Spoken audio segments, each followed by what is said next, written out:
Greetings, Governor Robin with the Rocky Mountain District, here on a deeper dive of step number 4 of the Knock and Ask campaign.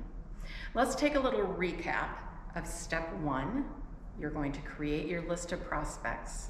Step number 2, you're going to pair up with your club, figure out your why, so that in step number 3, in the outreach to these members, you can make a connection with the prospect to Kiwanis.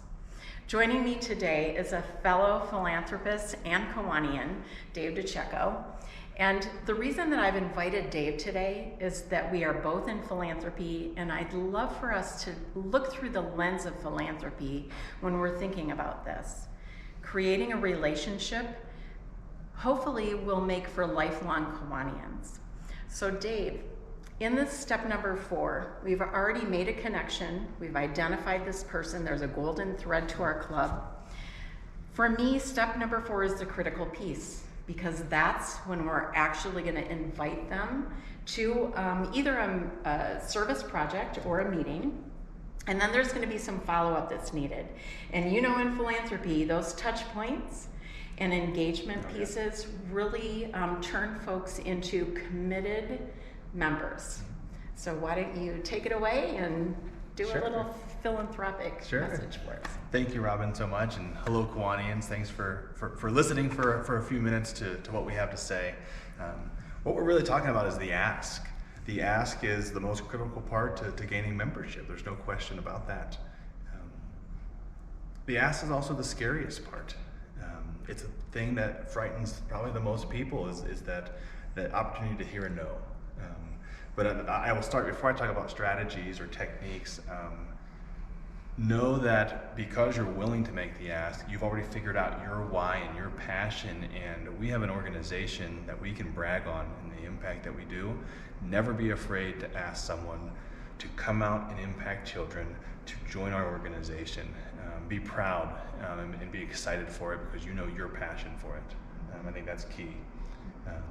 But really it's about touch points. You've already learned this prospect's why. You've already learned what interests them about serving or about being involved in a service club. And so now it's connecting them with the right opportunity for their first experience.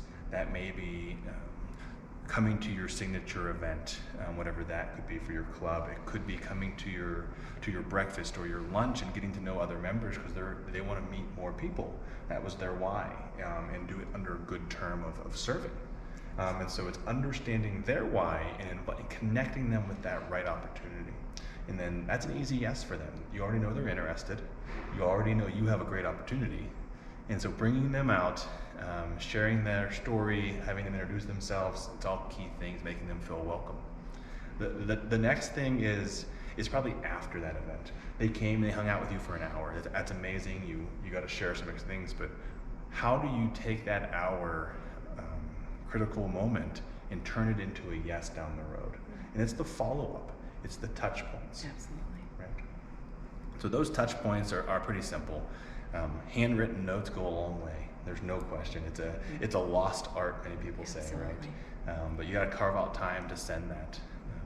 A phone call from either yourself who invited them or someone that they connected with at the event.